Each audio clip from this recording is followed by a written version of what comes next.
El propósito de nuestra cátedra es demostrar la expresión matemática que en cálculo se conoce como método de Newton.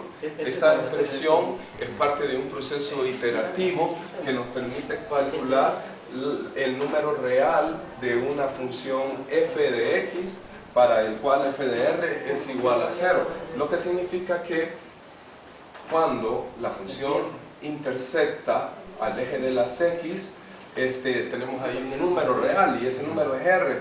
Obviamente, si el punto está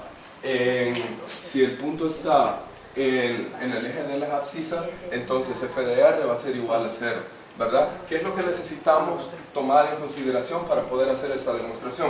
Primero tenemos la gráfica de f en rojo, ¿verdad? Y entonces lo segundo es graficar una línea tangente. La tangente en el punto de la función f, la utilizamos para calcular un valor aproximado a este r. En el proceso, lo que hacemos básicamente es ir rotando la tangente, ¿verdad? A lo largo del gráfico de la función, de manera que el punto x sub 2 cada vez se vaya acercando más a r y así podamos obtener un número que sea aproximado al real que nos interesa. Lo primero que vamos a hacer, ¿verdad?, es utilizar la ecuación punto pendiente, donde tenemos y menos y sub 1 igual a la pendiente por x menos x sub 2, ¿verdad? Nos interesa el punto de intersección de la tangente en las abscisas. Ese punto, ¿verdad?, se llama x sub 2, pero también nos interesa las coordenadas para el punto de tangencia, que en este caso es x sub 1, f de x sub 1, como lo hemos escrito aquí en este par de... en estas coordenadas, ¿verdad? Entonces, sustituimos los valores y escribimos, en lugar de y sub 1, escribimos f de x sub 1. Después, la m la reemplazamos por f' de x, ¿verdad? En otras palabras, por la derivada, que no es más que la pendiente de la recta que es tangente a la función. Después, x es sustituida por x sub 1, ¿verdad? X sub 1. Ahora tenemos esta expresión, ¿verdad? En esa expresión vamos a utilizar el punto de intersección de la recta tangente, en el eje de las abscisas, que es x sub 2, ¿verdad? Pero ¿qué par ordenado representa este? Bueno, el par ordenado que lo representa sería x sub 2, f de x sub 2, donde tenemos que estar conscientes que f de x sub 2 tiene un valor de 0, precisamente porque el punto está en el eje de las abscisas. Seguidamente, ¿verdad?, estos valores los reemplazamos en esta función.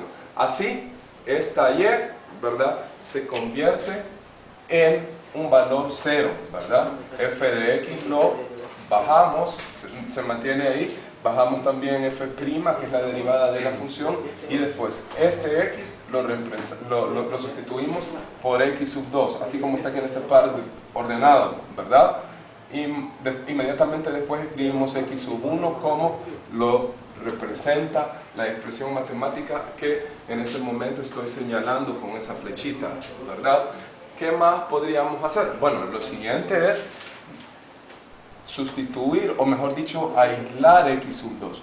Para aislar x sub 2, este valor lo pasamos al otro lado de la ecuación. ¿Y qué obtendríamos?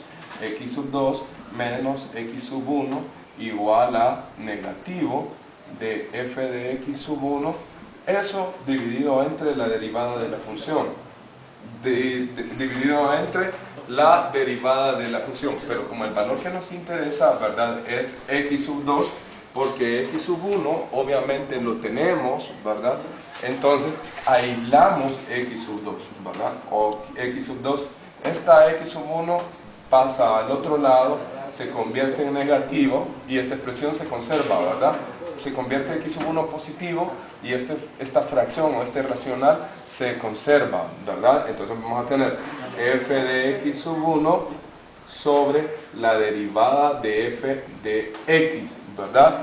Sobre la derivada de f de x sub 1, también, claro está, ¿verdad? F de x sub 1. Ahora, ¿qué más podríamos hacer? Bueno, ahorita ya demostramos la expresión matemática que se utiliza para encontrar el cero real de la función.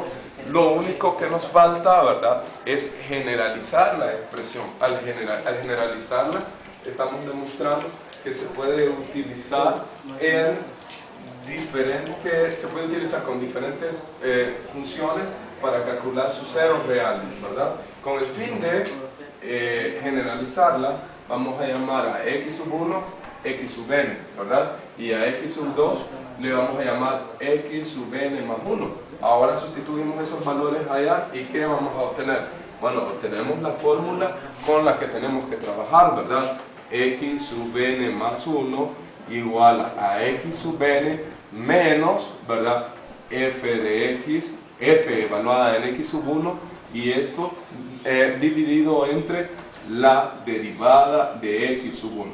Y ahí tenemos nuestra famosa, ¿verdad?, expresión matemática conocida como el método de Newton, y que consiste en un proceso iterativo, ¿verdad? Lo cual significa que es un proceso que se repite en cada ocasión con el fin de ir acercando el punto de intersección de la tangente al número real que convierte la función en un cero positivo, en un cero.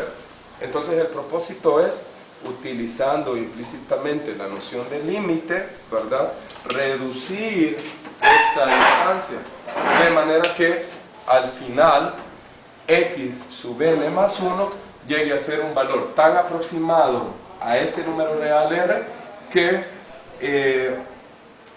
la cantidad que nos dé, ¿verdad?, sea el punto de intersección de la función. Bueno, eso es todo con respecto a esta demostración del método de Newton. Carlos Flores.